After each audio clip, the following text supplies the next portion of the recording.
YouTube, Quinn Wade coming to y'all with that instant analysis on the OKC Thunder beating the Denver Nuggets and winning their first game of the season. They got off to a hot start, 31-24 in the first quarter, and they went stalemate in the second quarter, 27-27. They was able to continue their scoring and holding the Nuggets into a bad performance, 27-17 in the third quarter. The Nuggets finally outscored them in the fourth quarter, 19-17. By then, the game was already considered over, which it ended up being once that quarter was done. The Nuggets, they don't really look that good. They look slow. They look like they confused. They riding Jokic like we knew that they would, but he didn't look great. He seemed like he was passive. He didn't really want to take certain shots. Every time he was in the paint, he was cluttered and guys was all over him. The problem is they don't really have weapons that you're really scared of or you really fear. So you willing to let guys be open, you willing to take gambles, you willing to take risk, even if it's trapping and double teaming Jokic and forcing him to get the ball out of his hands early. Although he did have 13 assists, this is a team where I feel like I can beat them. And you couldn't really say that 2 years ago because they had depth, because they had a lot of weapons even off the bench. But now they don't really necessarily have that. And you can just look this team and go against them and you feel like they just any other team in the league, which was not the feeling that you was getting a couple years ago, even in the bubble season. But they had a lot of injuries throughout the years. Their players are all locked up. And this team look like they're going to be is what they are. And if this what they're going to be, or at a little bit higher of a level, I don't look at them as an elite team anymore, which most of us was already thinking about, not giving them that much credit. But it's going to be a second team, it's going to be a third team, it's going to be a fourth team, it's going to be a fifth team, it's going to be a sixth team, and a playoffs for the Western Conference. And I wouldn't be surprised if Denver can beat up on some of these good, bad, and ugly teams throughout the season just to win enough games to be top six, just because Jokic is just that dominant and just that good that he'll figure out a way to keep them in the game and figure out a way for them to win, even if he has to go for bigger numbers. But we're going to talk about Denver a little bit more.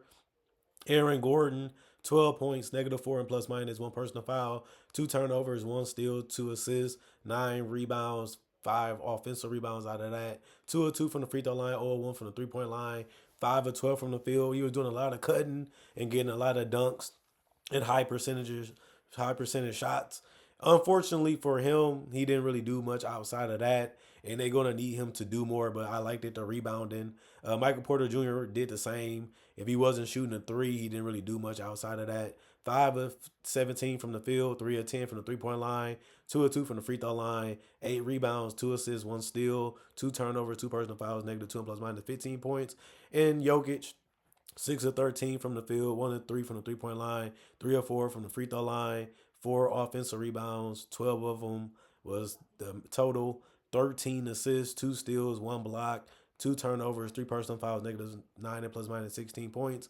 And Jamal Murray just didn't look good either. He's been on a slump for a couple months now.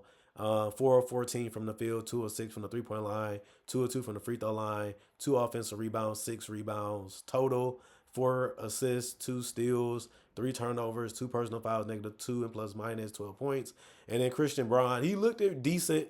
Didn't really knock down any threes tonight or get to the free throw line, but he did good handling the ball and making decent decisions, even though he did have three turnovers. He was 8 of 15 from the field, 0 of 3 from the 3-point line. He did have seven rebounds, two of them was offensive, one assist, two steals, two blocks, three turnovers, one personal foul, plus 8 plus minus 16 points.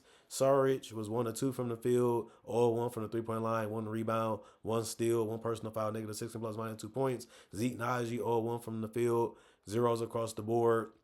Tyson was 0 of 1 from the field, 0 of 1 from three, one rebound, 0 points. Watson was 1 of 7 from the field, 0 of 4 from the 3-point line, two offensive rebounds, six total, one assist, two blocks, -13 and plus minus 2 points. Can Carr, O's, zeros across the board outside of one rebound. Russell Westbrook pushed the tempo, pushed the pace.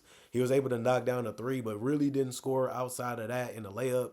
2 of 10 from the field, 1 of 6 from the 3-point line, 1 of 4 from the free throw line, 5 rebounds, 5 assists. One of them was offensive for the rebounds, and 5 total. 1 steal, 2 blocks, 2 turnovers, negative 24 and plus minus 6 points. Pickett, 0-1 from the field, zeros across the board. Strawther, 3 of 6 from the field, 0-2 from the 3-point line, 1 assist, 1 steal, 1 turnover, 2 personal fouls, negative 23 and plus minus 6 points.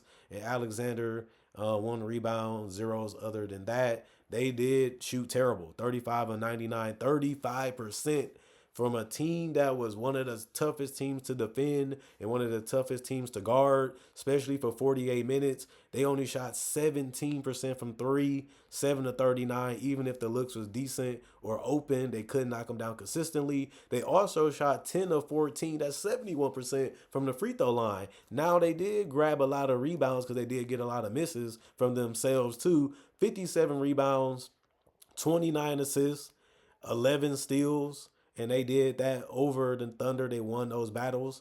They also had 7 blocks. The Thunder had 13, 15 turnovers. The Thunder only had 12, and 12 personal fouls. The Thunder had 15. And then you look at the Thunder, they was attacking and really rebounding decently. They didn't really have to force anything. They was in cruise control basically the entire game. Chet Fetch Holmgren dominated tonight with the 25 points, plus 9 and plus minus, 2 personal fouls, 2 turnovers. He did have 4 blocks. He did have 2 steals, 5 assists, 14 rebounds. 4 of them was offensive, 3 of 5 from the free throw line. He was 0 of 5 from 3, but he finished the game 11 of 18 from the field. He was just relentless attacking the basket, just couldn't be denied. He's so fast, he's so quick. He covers a lot of space. He's just a tough cover. Jalen Williams, 5 of 16 from the field. He did shoot 2 of 8 from 3. He made a big one in the fourth quarter, 0-1 from the free throw line, 1 offensive rebound, 3 rebounds total, 3 assists, 3 blocks, 5 turnovers, 3 personal fouls, 12 points. Shea was doing what he usually do, 11 of 24. You just wish he was a little bit more efficient. He was 2 of 6 from the 3-point line, showing you that he's willing to take more. 4 or 5 from the free throw line. 2 offensive rebounds, 7 rebounds total, 8 assists, 3 steals, 3 blocks, 2 turnovers, 2 personal fouls, plus 8 plus minus 28 points. Joe, 3 of 10 from the field, 1 of 6 from the 3-point line, 2 rebounds, 1 of offensive, 1 assist, 7 points, plus 3 and plus minus. Lou Dort, 2 of 7 from the field, or 2 from the 3-point line, 1 of 1 from the free throw line, 2 rebounds. One of them was offensive, 3 steals, 1 block, 3 personal fouls, negative 1 and plus minus 5 points. Flagler, zeros across the board. He only played 1 minute. Jones took 1 attempt and missed it. He did grab 1 rebound, zeros other than that. Dane, 2 of 4 from the field, 2 of 3 from the 3-point line. Those are his only attempts. He did get 3 boards and 1 personal foul, plus 14 and plus minus 6 points. Alex Caruso didn't do much. 0-2 from the field, 0-1 from the 3-point line. 2 offensive rebounds, 6 rebounds total, 4 assists. 1 turnover, 2 personal fouls, plus 19 and plus minus 0 points. Wiggins, 7 of 9 from the field, 1 of 2 from the 3-point line, 6 rebounds, 1 assist, 2 blocks, 1 turnover, 1 personal foul, plus 6 and plus minus 15 points. Dukas, zeros across the board. Mitchell, 7 minutes, 0-3 from the field, 0-1 from the 3-point line, 1 rebound, 1 assist, 1 turnover, negative 1 and plus minus. Wallace, 2 of 7 from the field, 0-1 from the 3-point line, 2 offensive rebounds, 4 total, 1 steal, 1 personal foul, plus 18 and plus minus 4 points for him. And that's what we've seen. 43 out of 101 shots. That's 42%. 8 of 36 from the 3-point line. That's 22%. And 8 of 12 from the free throw line. That's 66%. 49 rebounds, 23 assists, 9 steals, 13 blocks, 12 turnovers, and 15 personal fouls. Not the most efficient game, not the best game offensively, but somebody had to win this game, and the Thunder would be happy to say that they started their season undefeated so far, and they'll take it because it's not easy to beat a team that's going to try to push you to the most that you can get and what you can do. And I feel like the Denver Nuggets, although they lost this game decisively and they really seemed like they was outmatched, and it does seem like the Thunder was the way better team based off how the game went and how it was going, I would say it makes sense. You know, the Thunder have a lot of positives that they can look that they did right against the Denver Nuggets. Obviously, they they let their bench go out there and play the last couple minutes. That's a reason why the numbers look a little ugly too. But they did get the victory, and that's all that really matters. I look at the Thunder as the best team in the Western Conference. They have upgraded their defense. They have upgraded their depth. They have their stars coming back, playing better and doing better. Is the hope that they will be this season, and guys just taking that next leap in their game. Like we seen Chet Fetch Holmgren really dominate the paint today and really made it tough on Jokic, who didn't even get in the 20s today offensively. And that's what you want to see. If you can stop Jokic and make things ugly and difficult and force him to let his other guys beat you, you have a legitimate chance to beat Denver on a nightly basis because they become one dimensional because of that reason. Most of these guys can't create a shot or take a shot that they confident in unless it's wide open. And even then, they're not great 3-point shooters for the most part. And that's something that we knew, and now we're just seeing it play out in reality. And unfortunately, that's going to be something tough for Denver fans to see. And it's going to be tough to watch sometimes too, because if Jokic ain't dominating and being unstoppable and using that dominance to be able to create for others, and they ain't knocking them down, he's going to get frustrated. He's going to be tired, but he did want the super max. And if you go for that super max, you take so much money on that cap that you have to compensate for the players that you're going to be losing by upping your level of play. He's an MVP 3 times. He's the finals MVP. He knows what he's doing. He knows how to dominate. I'm not saying that he's not great. He did play a triple double game, but if you're not winning and you're not helping your team become successful or more successful, then what are you really going to be doing in Denver? Yeah, you're going to get paid. Yeah, you're going to be an all-star. Yeah, you're going to be an all NBA player because you are the best center, aka also the best player in the league to a lot of people, including me. But when you have a roster built this way, can you really win a championship when your defense isn't great and your offense ain't clicking the way it used to be because you don't have them same weapons that you had before? It gets a little ugly when you're a Denver fan. So just keep that in mind. And if you a Thunder fan, just keep pushing the ball. Look for the threes when they're open. Pass the ball to get a great shot, and make sure you checking that paint because a lot of these guys be in a dunker spot and they cutting just like the Denver Nuggets, and you got to be able to get those passes through, and those are high percentage shots. And Shea is unguardable. He's unstoppable, and he just missed some easy ones tonight, but he was still aggressive even though they wasn't falling, and he still let his teammates do their thing too. And that's what a leader's supposed to do.